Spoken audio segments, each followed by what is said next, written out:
আমাকে আপনাকে মুসলমানের ঘরে পাঠিয়েছেন, ঈমানের জন্য নির্বাচন করেছেন, তাওহীদের জন্য নির্বাচন করেছেন। সে মনিবের দরবারে প্রাণ খুলে মুহাব্বতের সাথে আরেকবার শুকর আদায় করছি, আলহামদুলিল্লাহ। কোরআনে কারীমে আল্লাহ তাআলা বলেছেন, ওয়ালা তামুতুন্না ইল্লা ওয়া আনতুম মুসলিমুন। ও দুনিয়ার ঈমানদার, তোমাদের যাদের ঈমানের তৌফিক হয়েছে, মুসলমানের ঘরে জন্ম নেওয়ার তৌফিক হয়েছে, লা তামুতুন্না ইল্লা ওয়া আনতুম মুসলিমুন, মুসলমান না হয়ে তোমরা মৃত্যুবরণ করবে না। মুসলমান হয়ে জন্মগ্রহণ করা এটা যেমন সৌভাগ্য, তার থেকে গুরুত্বপূর্ণ হচ্ছে মুসলমান হয়ে মৃত্যুবরণ করা। একজন ব্যক্তি মুসলমান হয়ে জন্মগ্রহণ করলো কিন্তু মুসলমানের সাথে মৃত্যুবরণ করতে পারে নাই, সেই ব্যক্তি কি সফল না ব্যর্থ? একটু সকলেই আমার সাথে কথা বলি। মুসলমান হয়ে জন্মগ্রহণ করলো, মুসলমান হয়ে মৃত্যুবরণ করতে পারে নাই, সেই ব্যক্তি কি সফল না ব্যর্থ? ব্যর্থ।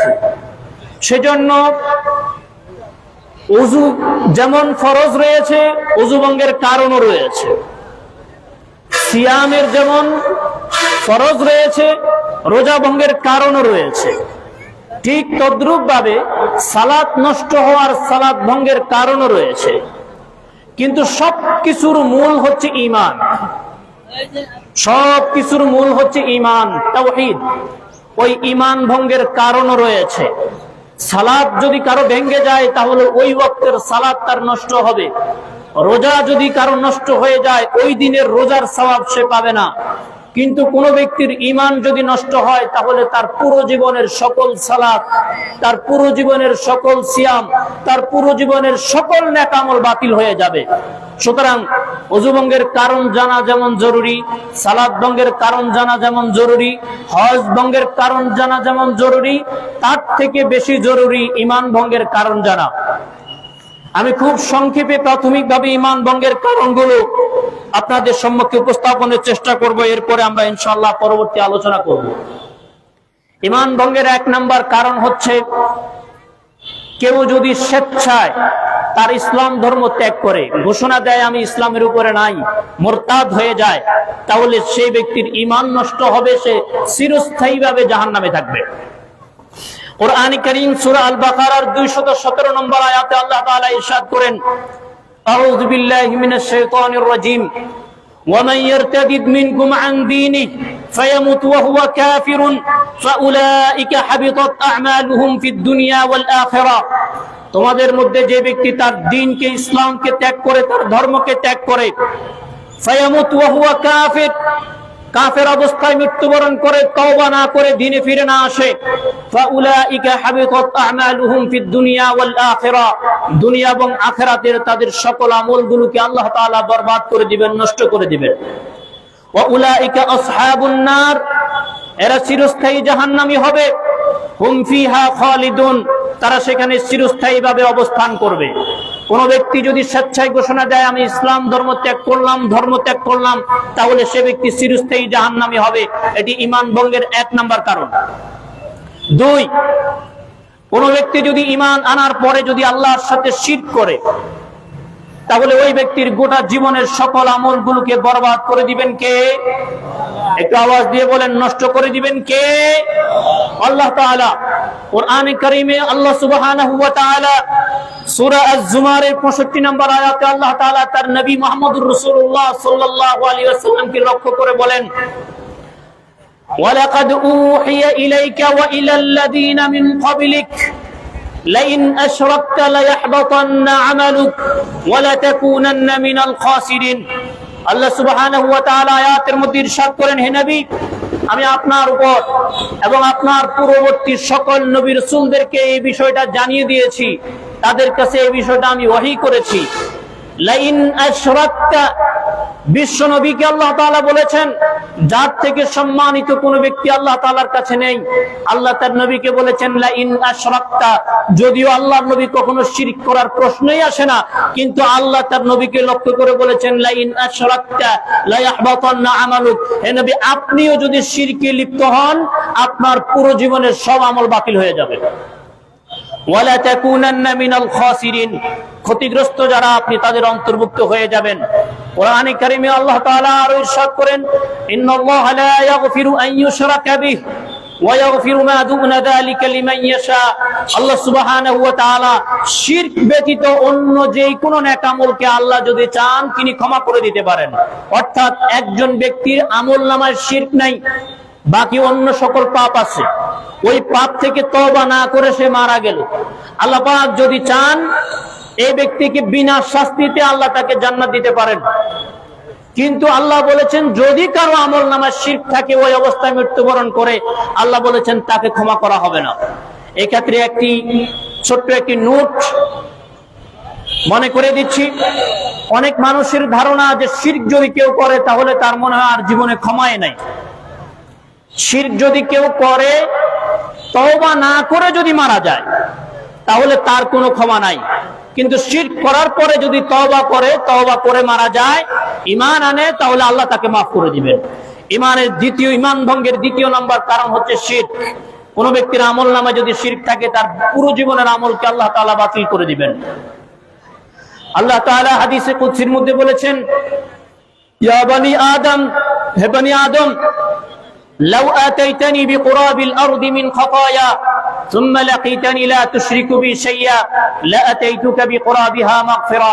বনি আদম, গোটা পৃথিবী ভর্তি পাপ নিয়ে যদি তুমি আমার কাছে উপস্থিত হও, তোমার আমলনামায় যদি কোনো পাপ না থাকে, তোমার আমলনামায় যদি কোনো শিরক না থাকে, লাআতাইতুকা বিকুরাবিহা মাগফিরা, আমি আল্লাহ তাআলা পৃথিবী ভর্তি ক্ষমা নিয়ে তোমার জীবনের গুনাহগুলোকে আমি আল্লাহ মাফ করে দেব।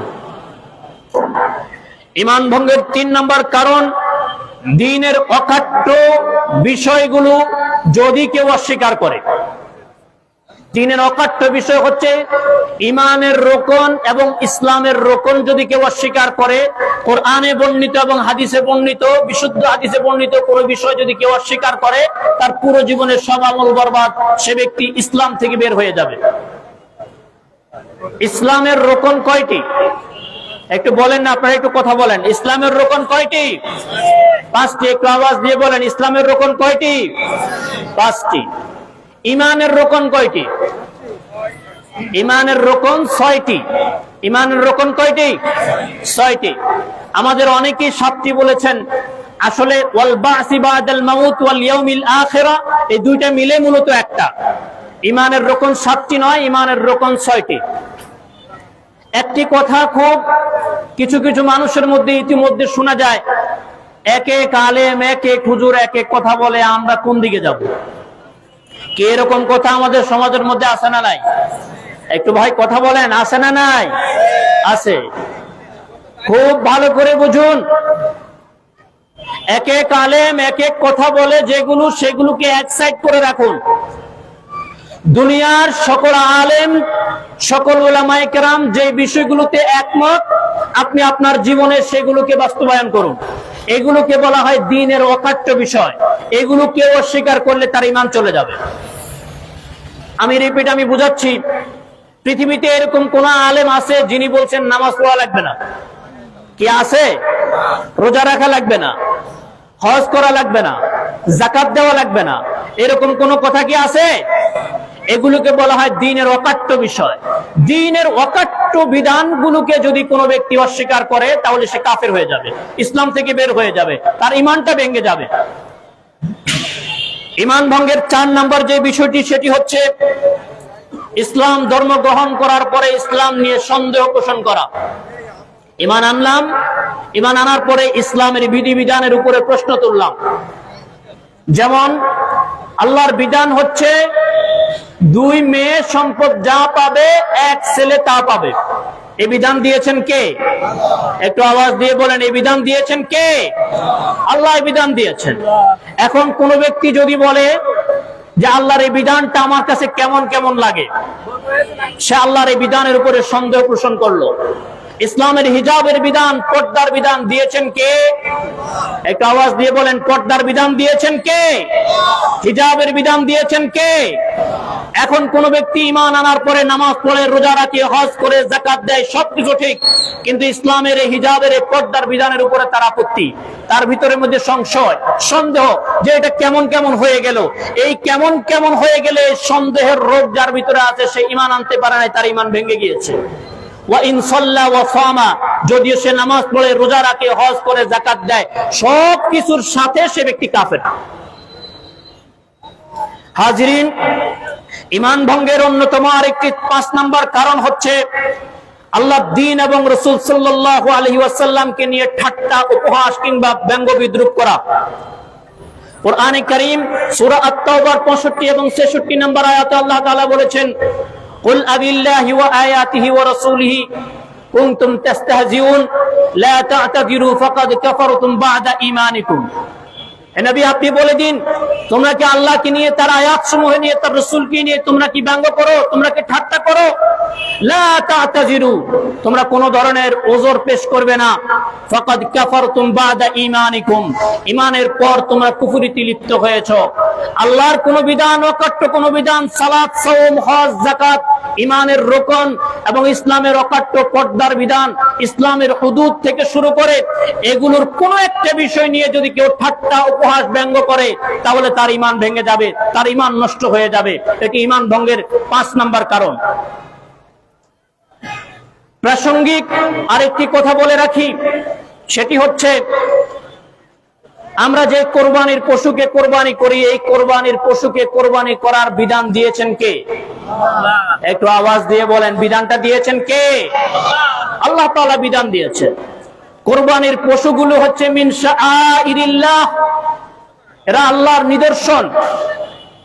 ওয়া মান ইউআযযিম মিন শাআইরিল্লাহ ওয়া মান ইউআযযিম শাআইরাল্লাহ ফাইন্নাহা মিন তাকওয়াল কুলুব। যে ব্যক্তি আল্লাহর নিদর্শন সমূহকে সম্মান করে, সে ব্যক্তির এই সম্মান করাটা তার অন্তরের তাকওয়ার বহিঃপ্রকাশ। আল্লাহর কোন নিদর্শন নিয়ে যদি কেউ ব্যঙ্গ করে, ঠাট্টা করে, তাহলে ওই ব্যক্তির ঈমান থাকে না। কোরআনের আয়াত আল্লাহ তাআলা বুঝিয়ে দিয়েছেন। আজ অত্যন্ত দুঃখের সাথে বলতে হয়, আমাদের সমাজে আজকে কোরবানির পশুর বিভিন্ন ব্যক্তির নামে নাম দেওয়া হচ্ছে। কি কথা বলেন, ঠিক কিনা? কোরবানির পশুর নাম দেওয়া হচ্ছে ভিভি নূর, কোরবানির পশুর নাম দেওয়া হচ্ছে নাসিরউদ্দিন পাটোয়ারি, কোরবানির পশুর নাম দেওয়া হচ্ছে ডোনাল্ড ট্রাম্প। এগুলো হাসি তামাশার বিষয় না, এগুলো আল্লাহর এই বিধানের সাথে ঠাট্টা, উপহাসের শামিল। মুসলমানদেরকে বলছি, এরকম বিষয়গুলো থেকে ভবিষ্যতের জন্য তওবা করুন। এই পথ যেন আর বাড়তে না পারে। কাউকে যদি এই বিষয়টা দেখি, সেই বিষয়ে যথাসম্ভব আমরা বাধা দেওয়ার চেষ্টা করব ইনশাআল্লাহ। রাজি আছি ইনশাআল্লাহ? আল্লাহর এই বিধান নিয়ে ঠাট্টা, উপহাস করা যায় না। একটা পশুর নাম মানুষের নাম হতে পারে না, এই কাজগুলো করা যাবে না। আল্লাহ সুবহানাহু ওয়া তাআলা তার দ্বীনকে, তার ইসলামকে দ্বীন এবং ইসলামের মতো আমাদেরকে বোঝার তৌফিক দান করুন, বলি আমিন। ঈমান ভঙ্গের অন্যতম আরেকটি কারণ হচ্ছে কোরআন এবং হাদিসের বিকৃত এবং মন গড়া ব্যাখ্যা লালন করা। ইহুদিদের একটি স্বভাব ছিল, ইউহাররিফুনাল কালিমা আম মাওয়াদিহি, তারা আল্লাহর যেই অর্থে কোরআনকে নাজিল করেছেন, আল্লাহর কিতাব নাজিল করেছেন, সেটা থেকে তারা বিকৃত করে দিয়েছে। আল্লাহর কোরআন যেভাবে আল্লাহ তাআলা নাজিল করেছেন, সেই অর্থে না বুঝে ভিন্ন অর্থে প্রয়োগ করা, এটা ঈমান ভঙ্গের কারণ। আমি উদাহরণ দিচ্ছি। আল্লাহ হচ্ছেন আমাদের খালেক, আর আমরা সবাই মাখলুক। আমাদের খালেক কে? আর একটু আওয়াজ দিয়ে বলেন, আমাদের খালেক কে? আর একটু আওয়াজে বলি, আমাদের খালেক কে? আমরা হচ্ছে মাখলুক। আল্লাহর এই মাখলুকের মধ্যে সবচেয়ে শ্রেষ্ঠ মাখলুক হচ্ছে নবীগণ। নবীদের পরে নবীদের মধ্যে শ্রেষ্ঠ নবী হচ্ছেন মুহাম্মদুর রাসূলুল্লাহ। খালেক এবং মাখলুক কখনো এক নয়। কোরআন এবং হাদিসকে আল্লাহ তাআলা যেই অর্থে আল্লাহ এবং তার রাসূল বলেছেন, তার ভিন্ন অর্থে প্রয়োগ করা ঈমান ভঙ্গের কারণ। যেমন আমি উদাহরণের মাধ্যমে বোঝানোর চেষ্টা করি যে আমাদের এই সমাজের মধ্যে লালন ফকির নামে এক শ্রেণীর মানুষ রয়েছে। তাদের দাবি হচ্ছে এই কোরআনটা আমাদের কাছে আছে 30 পারা, তাদের কাছে আছে 90 পারা। একজনও নাউজুবিল্লাহ বলেন নাই। এই 90 পারা কোরআন হচ্ছে মূলত তাদের মন গড়া কথাগুলো এই কোরআনকে বিকৃতি করার জন্য। এক ব্যক্তি কুষ্টিয়াতে গেলাম, আমার সাথে তর্ক জোড়ালো। তর্কের সারমর্ম হচ্ছে এই যে যিনি আল্লাহ তিনি রসুল, খোদাও সে হন। লালন বলে না এমন কথা যাহা কোরআনে নাই। আই রিপিট, বুঝার জন্য বলছি, যিনি নবী তিনি রসুল, খোদাও সে হন। লালন বলে না এমন কথা যাহা কোরআনে নাই। আল্লাহ, রসুল এবং নবী সব নাকি এক? আপনারা কি এই কথার সাথে একমত? এটাকে বলা হয় ইসলাম বিকৃতি, কোরআন বিকৃতি। এবং তারা সেটার দলিল দিয়েছে যে আল্লাহ কোরআনের মধ্যে বলেছেন ওয়াল্লাযীনা আমানু বিল্লাহি ওয়া রাসূলিহি ওয়া লাম ইউফাররিকু বাইনাহুম। যারা আল্লাহর উপরে ঈমান আনে, রাসূলের উপরে ঈমান আনে, রাসূলদের উপরে ঈমান আনে, ওয়া লাম ইউফাররিকু বাইনাহুম, এবং তাদের মধ্যে কোনো পার্থক্য করে না। তাদের মধ্যে কোনো পার্থক্য করে না, এই কথা বলতে আল্লাহ তাআলা বুঝালেন যারা আল্লাহর উপরে ঈমান আনে, নবী রাসূলদের মধ্যে পার্থক্য করে না। কিন্তু তারা এটাকে জুড়ে দিয়েছে যারা আল্লাহর উপরে, নবীর উপরে ঈমান আনে এবং আল্লাহ এবং নবী রাসূলদের মধ্যে কোনো পার্থক্য করে না। এটা হচ্ছে দ্বীনের বিকৃতি। ঈমান ভঙ্গের অন্যতম একটি কারণ হচ্ছে দ্বীন ইসলামের কিছু অংশ মানা, কিছু অংশ না মানা। আল্লাহ তাআলা কোরআনের মধ্যে বলেছেন আফাতুমিনুনা বিবাদিল কিতাব ওয়া তাকফুরুনা বিবাদ। তোমরা কি কোরআনের কিছু আয়াত মানো, কিছু মানো না? ইসলামের কিছু বিধান মানো আর কিছু বিধান মানো না? এরকম যদি হয়ে থাকে তাহলে ঈমান ভেঙে যাবে, ঈমান নষ্ট হয়ে যাবে। ইসলামের পুরো কোরআনের বিসমিল্লাহর বা থেকে নাসের চিহ্ন পর্যন্ত পুরো কোরআনটা এসেছে কার পক্ষ থেকে? আর একটু আওয়াজ দিয়ে বলি, পুরো কোরআনটা এসেছে কার পক্ষ থেকে? আল্লাহর পক্ষ থেকে এসেছে। আমাদের মধ্যে এমন কেউ এখানে আছেন যে আমি আল্লাহর চাইতে বেশি দয়ালু? হাত তোলেন। আল্লাহ থেকে বেশি দয়া আমার আছে, এরকম কেউ আছেন এখানে? নাই। আল্লাহ তাআলা কোরআনে কারীমের মধ্যে বলেছেন ওয়ালাকুম ফিল কিসাসি হায়াত। চোর চুরি করলে চোরের হাত কেটে দিতে হবে, ব্যভিচার করলে ব্যভিচারের হাত, ব্যভিচারকে পাথর নিক্ষেপ করতে হবে। এই বিধানগুলো আল্লাহ তাআলা দিয়েছেন। ওয়ালাকুম ফিল কিসাসি হায়াত, হত্যার বিনিময়ে হত্যা হবে, এই বিধান দিয়েছেন আল্লাহ। এবং আল্লাহ বলেছেন এর ভিতরে রয়েছে তোমাদের জীবন।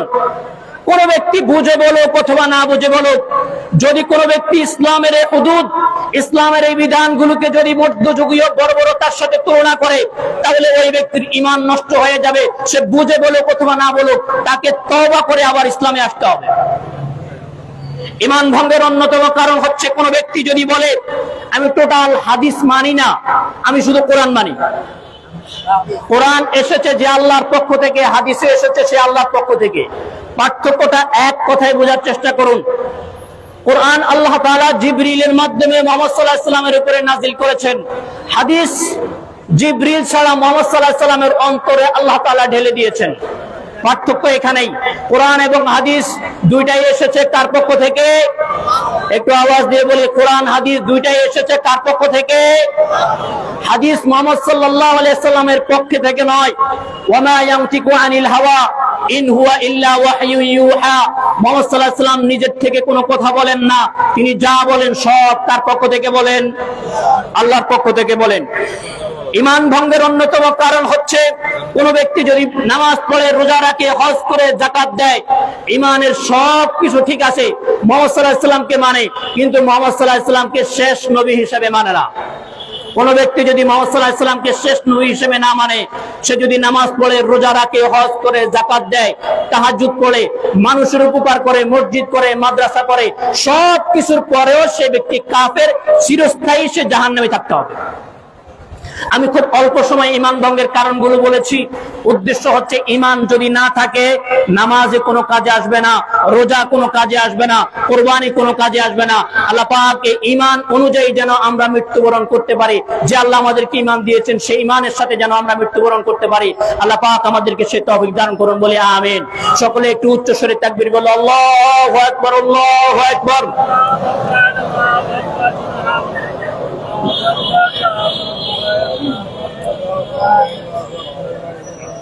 আল্লাহু আকবার, আল্লাহু আকবার, লা ইলাহা ইল্লাল্লাহ, আল্লাহু আকবার, আল্লাহু আকবার, ওয়ালিল্লাহিল হামদ। মুসল্লিদের দৃষ্টি আকর্ষণ করছি, ডান পাশের কাতারগুলো প্রায় পূর্ণ হয়ে গিয়েছে, কিন্তু বাম পাশের আমাদের পুরো মাঠ এখনো খালি। আমরা বিচক্ষণতার পরিচয় দিতাম যদি আমরা বাম পাশে আগে পূর্ণ করতাম, কারণ এই পাশে কেউ আসলে দেখবে মাঠটা পূর্ণ হয়ে গেছে, তারা ভিতরে ঢুকতে আর চাইবে না। সুতরাং আমি বিনয়ের সাথে বলছি, যারা এসেছেন নতুন করে আসতেছেন, আপনারা বাম পাশের কাতারগুলো, বাম পাশের মাঠটা আগে পূর্ণ করুন। সম্মানিত উপস্থিতি, কুরবানি উপলক্ষে আমি 10টি কথা বলবো, অত্যন্ত মনোযোগ সহকারে কথাগুলো শোনার চেষ্টা করুন। কুরআনে কারীম 1 নাম্বার আল্লাহ তাআলা বলেছেন, লা ইয়ানালাল্লাহু লুহুমুহা ওয়ালা দিমাউহা ওয়ালাকিন ইয়ানালুহুত তাকওয়া মিনকুম। কুরবানির পশুর মাংস আল্লাহ তাআলার কাছে পৌঁছায় না, রক্ত আল্লাহ তাআলার কাছে পৌঁছায় না, ওয়ালাকিন ইয়ানালুহুত তাকওয়া মিনকুম, তোমাদের অন্তরের তাকওয়া আল্লাহ তাআলার কাছে পৌঁছায়। মানবতার ইতিহাস যখন থেকে শুরু, কুরবানির ইতিহাস তখন থেকে শুরু। আদম আলাইহিস সালামের 2 সন্তান হাবিল এবং কাবিল, দুইজন যখন একটা বিষয় নিয়ে মতভেদ করেছিল, আল্লাহ পাক তাদের দুইজনকে বলেছেন, আদম আলাইহিস সালাম বলেছেন তোমরা কুরবানি করো। তারা কুরবানি করেছে। দুইজন কুরবানি করার পরে আল্লাহর পক্ষ থেকে বলা হয়েছে, ইন্নামা ইয়াতাকাব্বালুল্লাহু মিনাল মুত্তাকিন, দুইজনের মধ্যে যে তাকওয়া, যিনি মুত্তাকি, আল্লাহ তারটা কবুল করেছেন। ইব্রাহিম ইসমাঈল আলাইহিস সালাতু ওয়াস সালামের এই কুরবানি, পুরো কুরবানিকে যদি আমরা দেখি তাহলে পুরোটার সাথে রয়েছে ত্যাগ, পুরোটার সাথে রয়েছে ইখলাস জড়িত। কুরআনে কারীমে আল্লাহ তাআলা বলেছেন, কুল ইন্না সলাতি ওয়া নুসুকি ওয়া মাহইয়ায়া ওয়া মামাতি লিল্লাহি রাব্বিল আলামিন। হে নবী, আপনি বলুন, আমার সালাত, আমার কুরবানি, আমার জীবন, আমার মওত, সবকিছু জগৎ সমূহের প্রতিপালক কার জন্য? একটু আওয়াজ দিয়ে বলি, কার জন্য? এই কুরবানিকে যদি কোনো ব্যক্তি মানুষদেরকে দেখানোর জন্য, লৌকিকতার জন্য, সামাজিকতার জন্য, আধিপত্য বিস্তারের জন্য, রাজনৈতিক উদ্দেশ্যে, ব্যক্তিগত স্বার্থে, কোনো না কোনো ক্ষেত্রে যদি আল্লাহর সন্তুষ্টির বাইরে অন্য কিছু হয়ে থাকে, ওই কুরবানি কি আল্লাহ পর্যন্ত পৌঁছাবে? আওয়াজ দিয়ে বলেন, সেটা কি আল্লাহ পর্যন্ত পৌঁছাবে? পৌঁছাবে না। সুতরাং এখনো সময় আছে, জাদ্দিদু নিয়াতিকুম, তোমাদের নিয়তকে নবায়ন করে নিন, এখনো সময় আছে। যে ব্যক্তি আখিরাত চায়, আল্লাহ তাকে দুনিয়াও দেন, আখিরাতও দেন। আর যে ব্যক্তি দুনিয়া চায়, সে শুধু দুনিয়া পাবে, আখিরাতে কিছুই পাবে না। সেজন্য নিয়তকে আবার নবায়ন করার জন্য বিনয়ের সাথে অনুরোধ করছি, আমরা পুরো কুরবানিটা আল্লাহর জন্য করব। ইন্নাল্লাহা লা ইয়ানজুরু ইলা সুওয়ারিকুম ওয়ালা ইলা আমওয়ালিকুম ওয়ালাকিন ইয়ানজুরু ইলা কুলুবিকুম ওয়া আমালিকুম। আল্লাহ তাআলা তোমাদের সূরাতের দিকে তাকান না, তোমাদের সম্পদের দিকে তাকান না, ওয়ালাকিন ইয়ানজুরু ইলা কুলুবিকুম ওয়া আমালিকুম। আল্লাহ তোমাদের অন্তর দেখেন, আল্লাহ তোমাদের আমল দেখেন, আল্লাহ তোমাদের সম্পদ দেখেন না। কে কত বড় পশু কুরবানি করলো এটা আল্লাহ তাআলা দেখবেন না। হাবিল এবং কাবিলের মধ্যে হাবিল যে ছোট্ট একটা পশুকে কুরবানি করেছে, ইব্রাহিম আলাইহিস সালাতু ওয়াস সালামকে বাঁচিয়ে আল্লাহ সুবহানাহু ওয়া তাআলা যে পশুটাকে দিয়েছেন, এই পশুটা হচ্ছে ওই পশু যে পশুটাকে হাবিল যখন কুরবানি করেছে, হাবিলের কুরবানি কবুল করে যে পশুটাকে আল্লাহ জান্নাতে রেখেছেন, ইসমাঈলকে বাঁচিয়ে দিয়ে আল্লাহ তাআলা ওই পশুটাকে ইসমাঈলের জন্য হাদিয়া করে দিয়েছেন। পশুটা ছিল ছোট্ট একটা পশু, একটা বকরি, কিন্তু আল্লাহ কোরআনে বলেছে, ওয়াফাদাইনাহু বিযিবহিন আযীম, আমি এক মহান পশুর বিনিময়ে তাকে রক্ষা করলাম। এই পশুটা সাইজে ছোট ছিল, কিন্তু এর ভিতরে তাকওয়া অনেক বড় ছিল। সাইজ আল্লাহ তাআলার কাছে মুখ্য বিষয় না।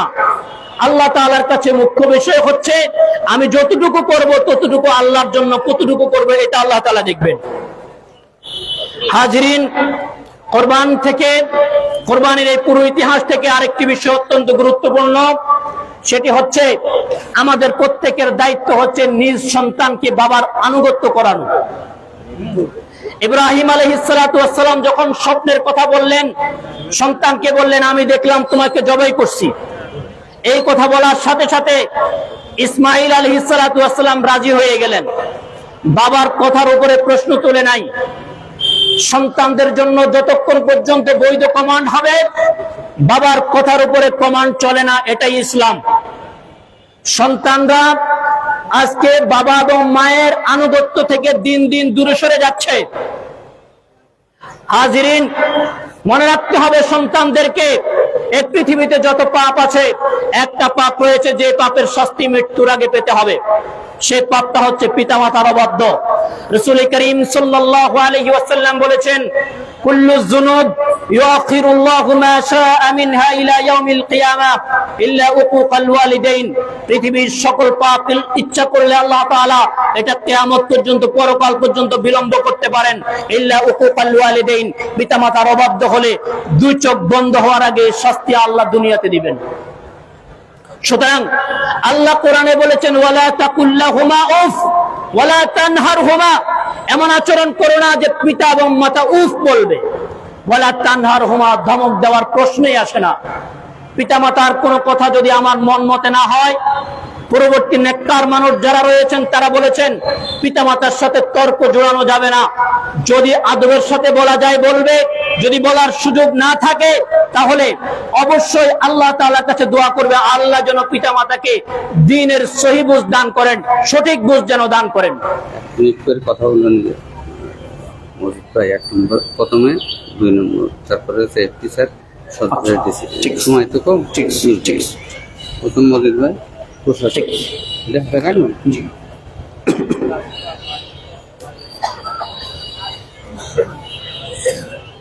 হাজরিন, এরপরে যে বিষয়টি গুরুত্বপূর্ণ, আমরা যারা আজকে কোরবানি দিতে এসেছি, আমাদের জন্য কোরবানির চাইতে সালাত বেশি গুরুত্বপূর্ণ।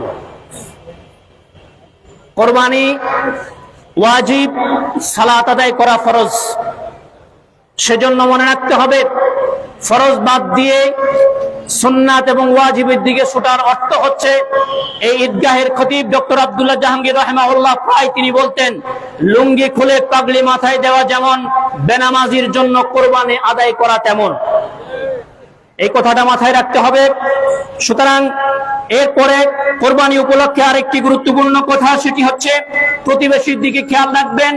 প্রতিবেশী নিজে খাবো, প্রতিবেশীর প্রতি খেয়াল রাখবো। ওই ব্যক্তি ইমানদার নয় যে ব্যক্তি পেট পুরে খায় আর প্রতিবেশী অনাহারে থাকে। নবীজি বলেছেন সে ব্যক্তি ইমানদার হতে পারে না। হজ যাদের উপরে ফরজ হয়েছে, হাজীদের জন্য দোয়া করবেন, আগামী বছর হজের জন্য নিয়ত করবেন। এরপরে এই ঝিনাইদহের সবচেয়ে ভয়াবহ সমস্যা আত্মহত্যা এবং মাদকতা। আত্মহত্যায় পুরো দেশের মধ্যে আমরা প্রায় সময় প্রথম স্থান অধিকার করে থাকি, এবং এই বিষয়ের সবচেয়ে ভয়াবহ দিক হচ্ছে আত্মহত্যাকারী মূলত বেঈমান। কেন? ইমানের 6টা রকমের 6 নাম্বারটা হচ্ছে তাকদীরের প্রতি ঈমান। তাকদীরের প্রতি ঈমান। যেই ব্যক্তি আত্মহত্যা করলো সে ব্যক্তি আল্লাহর সিদ্ধান্তকে মেনে নিতে পারে নাই। আল্লাহর সিদ্ধান্তকে যদি কেউ মেনে নিতে না পারে তাহলে তার কি ঈমান থাকে? কি কথা বলেন, ঈমান থাকে? আল্লাহ নবী সাল্লাল্লাহু আলাইহি ওয়াসাল্লাম বলেছেন, গোটা দুনিয়ার সমস্ত মানুষ এক হয়ে যদি তোমার উপকার করতে চায় উপকার করতে পারবে না, সব মিলিয়ে যদি তোমার ক্ষতি করতে চায় ক্ষতি করতে পারবে না। ততটুকু পারবে যতটুকু বরাদ্দ রেখেছেন কে? আল্লাহ তাআলা বরাদ্দ রেখেছেন। সর্বশেষ কথা বলে আমি আমার আলোচনা শেষ করেছি।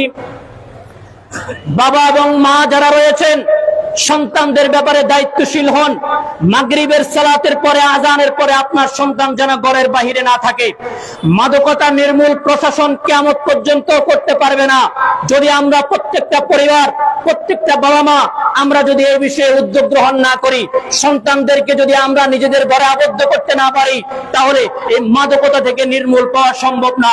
আজ ক্লাস 6, ক্লাস 7 ক্লাস 8 এর সন্তান মাদকতার নেশায় মুক্ত হয়েছে, এই প্রজন্ম, এই জাতি আগামীতে কিভাবে টিকবে যদি ক্লাস 5, ক্লাস 6 যারা সে যদি এখন মাদকতা গ্রহণ করে? মাদকতা যত বাড়বে সমস্ত পাপ তত বাড়বে। আল্লাহ পাক আমাদেরকে দ্বীন ইসলামকে ইসলামের মতো করে বোঝার তৌফিক দান করুন, আমিন। হাদা মা ইনদি ওয়াল ইলমু ইনদাল্লাহ, সুবহানাকাল্লাহুম্মা বিহামদিক, আশহাদু আল্লা ইলাহা ইল্লা আনতা, আস্তাগফিরুকা ওয়া আতুবু ইলাইক।